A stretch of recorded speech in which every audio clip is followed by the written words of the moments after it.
action over that. I can't get through to the public defender about that, but they are telling me they will hurt me if I come to court next week. And they're harassing me and telling me my dead service dog is ready to be picked up from the groomers in my local area. They used the name. They called it by my local area by the correct name, proving they're stalking me. Okay. Right now, like in the last 10 minutes. You might want to contact the, if you haven't contacted the sheriff already. I've already done that. I spent all day yesterday sitting in the lobby of the police department and it never even got to me.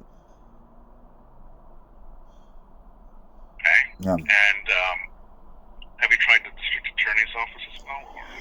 That I haven't, but they won't talk to me. I haven't gotten through to them. I called the district attorney trying to tell them about all this. Like, she's putting criminal cases on me.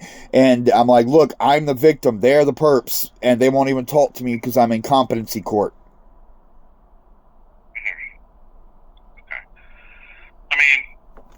And I'm in competency court for no reason. It's no reason. My public defender was just like, okay, you're autistic, so I'm going to call you incompetent. That's illegal as hell. Okay, I'm not here to answer those questions. Those are beyond my purview. I'm just here to follow up on the issue regarding that your right to stay there. After consulting with my colleagues, even though the landlord lost the eviction case, they still have to try again to kick you out, and even if they remove the doors, they still haven't done a proper eviction. So you could technically stay there, but of course there's the wisdom of, if they're threatening you with all of this action, there's also... Well, the stalkers harass me on the street, too. I've got that documented for years and years and years. I've been homeless 20 years. I've got it extensively documented. If I sleep on the street, they'll come harass me there. And the QAnon nutters will get the neighbors attacking me on the street. There is no safety. There is no safe place. A gated community is going to be safer. It's going to cut the numbers of assailants down. Okay.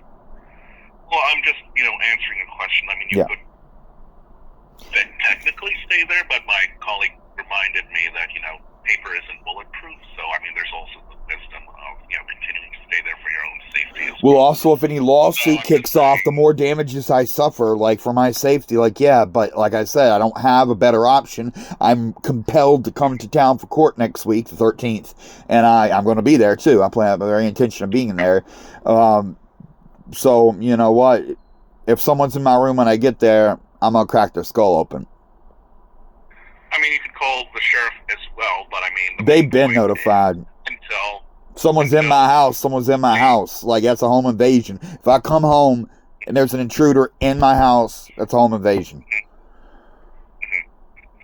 Right, I'm just saying until the landlord has done a proper eviction proceeding or has moved back in with you and gives you a proper notice, you're still allowed to live there, but of course, practically speaking, there are those other considerations, but I'm just letting you know, until they do the proper procedure to kick you out by giving you a new notice, you're still technically entitled to stay there, so just keep that in mind. But of course, the practicalities of it is another issue, but... Yeah, I'm just worried about the legal aspect, what my rights are, and I'm used to fighting for my rights. I've been downtrodden all my life. My whole career revolves around people violating my rights, but whatever, I just need to make sure what my rights are. Right, and if the landlord, let's say, returns to the place and has full access to the place, and she's not renting to anybody, she gives you a 30-day notice, there's the argument she can ask the sheriffs to kick you out because you're a lodger. So there's that. No, I don't count as a lodger. She has she's always had at least one additional roommate besides me, and now she's got 3 or 4 of them.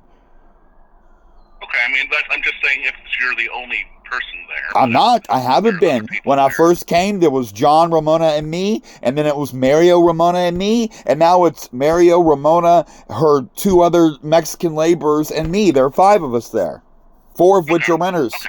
I thought the other people left, but if there are other people there... No, it's her that hasn't come back around. It's her that hasn't come back around because she pissed me off and she robbed me, and she also threatened the neighbors and told the neighbors they were gay and going to die of AIDS and stuff. So she's the one that's not coming around, but the 4 other roommates still are. Well,